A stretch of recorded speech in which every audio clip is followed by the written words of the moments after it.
आपको पता है मेल्स की भावनाएं जुड़ी हुई होती हैं उनकी उस पार्ट की हार्डनेस के साथ। अगर वो नहीं है तो उनकी भावनाएं बहुत ज़्यादा आहत होती हैं, उनको बहुत दुख होता है, उनको बहुत तकलीफ होती है, वो कॉन्फिडेंट नहीं रह पाते हैं। ये बात बिल्कुल सच है। ठीक है। अब जो मेल्स होते हैं ना उनके साथ उनका जो हार्डनेस है वो जाती क्यों है, इसके बारे में भी जानते हैं और आप क्या कर सकते हैं। देखिए, इसके बहुत सारे कारण हो सकते हैं हार्डनेस ना होने के, जिसको हम ईडी बोलते हैं। ठीक है, इरेक्टाइल डिस्फंक्शन। तो अगर ऐसा है तो उसके कुछ कारण हैं। जैसे कि अगर आपकी बीपी की दवाइयाँ चल रही हैं, आपको डायबिटीज़ है तो भी चला जाता है। बहुत बार छोटी उम्र में भी चला जाता है, उसके भी कारण जानेंगे, क्योंकि वो अल्कोहल ले रहे हैं। अगर आप स्मोकिंग करते हैं, अगर आपका मोटापा बढ़ गया है, आपकी बॉडी में फैट बहुत ज़्यादा जमा हो गया है, अगर आप कोई एक्सरसाइज नहीं कर रहे हैं तो भी ऐसा होता है। अगर आपको बहुत ज़्यादा स्ट्रेस रहता है, अगर आप डिप्रेशन में हैं तो भी ऐसा होता है। ठीक है। अगर आपकी सर्जरी हुई है उस हिस्से के आसपास कहीं पे भी, तो भी कभी कभार क्या है कि ईडी की प्रॉब्लम हो जाती है। ठीक है। अब कुछ ऐसे जो कारण हैं, आप एक बात ये समझिए कि जो आपके हार्ट के लिए जो चीज़ें अच्छी हैं ना, वो आपकी उस पार्ट की हार्डनेस के लिए भी बहुत अच्छी हैं। ठीक है। अगर आपका ब्लड फ्लो प्रॉपर तरीके से होता है, आपकी जो धमनियां हैं जिनके थ्रू जो ब्लड बहता है, अगर वो बहुत अच्छे से बहता है, कोई प्रॉब्लम नहीं है। अगर कोलेस्ट्रॉल बढ़ जाता है उनके अंदर तो दिक्कत आती है। अगर कोलेस्ट्रॉल कम रहता है तो बहुत अच्छा है आपके हार्ट के लिए भी और आपके उस हिस्से के लिए भी। देखिए, आप इस बात को अच्छे से समझिए कि जो आपके हार्ट की जो धमनियां हैं, ठीक है, अगर उनमें प्रॉब्लम आती है तो आपको हार्ट अटैक आने के चांसेस होते हैं। और जो आर्टेरियोज जो आपके उस हिस्से में हैं, अगर उनमें प्रॉब्लम आती है, उनमें कोई ब्लॉकेज है या फिर वो सिकुड़ रही हैं, वो कमज़ोर हो रही हैं, उनमें प्रॉपर तरीके से ब्लड बह नहीं रहा है, कोलेस्ट्रॉल बढ़ गया है, तो आपको ईडी की प्रॉब्लम होती है। ठीक है। अब देखिए, जो हार्ट वाली जो धमनियां हैं वो साइज में थोड़ी सी ज़्यादा चौड़ी होती हैं, और जो आपके उस हिस्से में जो प्राइवेट हिस्सा है वहाँ पे जो आर्टेरियोल्स हैं वो उनके कंपैरिजन में आधी ही होती हैं, बहुत पतली होती हैं।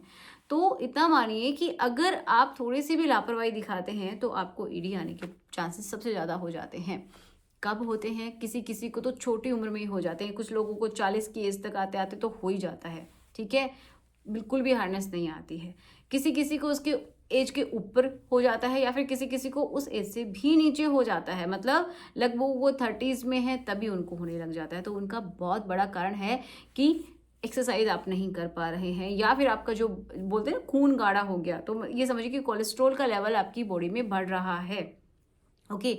आपकी जो धमनियां हैं वहाँ पे फैट जमा हो गई है। अगर फैट जमा हो जाती है तो ब्लड प्रॉपर तरीके से नहीं बहेगा। तो अगर हार्ट के आसपास नहीं बहेगा तो हार्ट अटैक आने के चांसेस, अगर उस हिस्से में प्रॉपर तरीके से नहीं बहेगा तो ईडी होने के चांसेस हो जाते हैं बहुत हद तक। ओके। और ईडी हो ही जाता है बहुत सारे लोगों को। अब एक और बात जिसकी हम बात कर रहे हैं वो है अल्कोहल। देखो, अल्कोहल अगर आप कंज्यूम करते हैं, कुछ लोग बोलते हैं कि अल्कोहल से तो बहुत ज़्यादा मन होता है और अच्छे से हम परफॉर्म कर पाते हैं। नहीं, टेम्परेरी तौर पे हो सकता है आपको एक दो बार अच्छा लगे, आप हो सकता है आपका समय बढ़ जाए, आपको ऐसा फील हो, लेकिन अगर आप ये कंज्यूम करते हैं तो आप मान के चलिए कि आपको ईडी होना ही होना है। जी हाँ। एक कारण है कि कुछ लोग जो रेड मीट लेते हैं, बीफ लेते हैं, ठीक है, मटन खाते हैं बहुत ज़्यादा, तो उनको भी ऐसा हो सकता है। क्यों? क्योंकि देखो उसके अंदर होती है सैचुरेटेड फैट, जो कि आपकी उन धमनियों के अंदर जो आर्टरियोल्स हैं उस हिस्से में वहाँ पे जमा होने लगती हैं और ब्लड का फ्लो वहाँ पे प्रॉपर तरीके से नहीं हो पाता है, जिसकी वजह से ईडी होती है बहुत सारे लोगों में। और भी बहुत सारे कारण होते हैं, जैसे कि आप गलत तरीके से हैंड प्रैक्टिस करते हैं तो भी बहुत सारे लोगों को हो जाती है। वहाँ की नर्व डैमेज हो जाती हैं, वहाँ जिसकी वजह से सेंस प्रॉपर तरीके से नहीं आता है और आप नहीं कर पाते हैं। ठीक है। तो अब हम बात करते हैं कि आप घर पे रह के ऐसा क्या कर सकते हैं जिससे कि आपको ये प्रॉब्लम्स कम हो या फिर ना आए, ठीक है, भविष्य में।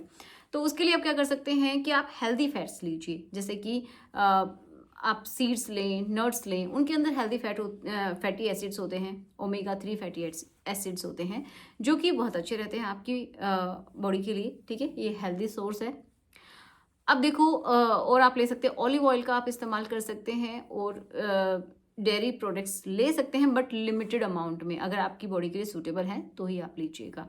उनसे भी मतलब ये भी एक हेल्दी ऑप्शन है कि आपको एडी ना हो, आपका टेस्टोस्टेरोन अच्छा रहना चाहिए, आपकी जो विटामिन डी है उसकी पूर्ति आपकी बॉडी में होती रहनी चाहिए, आपको सन का एक्सपोजर ज़रूर होना चाहिए सुबह में और शाम में, ठीक है। हल्की फुल्की एक्सरसाइज कीजिए, और अगर आप चाहें तो आप कार्डियो भी कर सकते हैं, जिससे कि आपकी हार्ट हेल्थ एंड उस पार्ट की हेल्थ के लिए बहुत अच्छा है।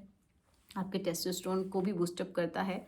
वेट लिफ्टिंग कर सकते हैं, और पानी का भरपूर तरीके से सेवन कीजिए, और प्रोटीन जितना हो सके लीजिए, जितना आपकी बॉडी के लिए रिक्वायर्ड है वो आप लीजिए, उससे भी काफ़ी अच्छा रिजल्ट रहता है आपके लिए। अब देखिए, कुछ लोग क्या है कि जो नॉन वेजिटेरियन है वो लोग चिकन का इस्तेमाल कर सकते हैं, फ़िश का इस्तेमाल कर सकते हैं, तो वो भी उनके लिए अच्छा रहता है। और वेजिटेरियन के लिए मैंने बता ही दिया है। तो इस तरीके से आप अपनी बॉडी का ख्याल रख सकते हैं और आप इस प्रॉब्लम से बच सकते हैं, ठीक है।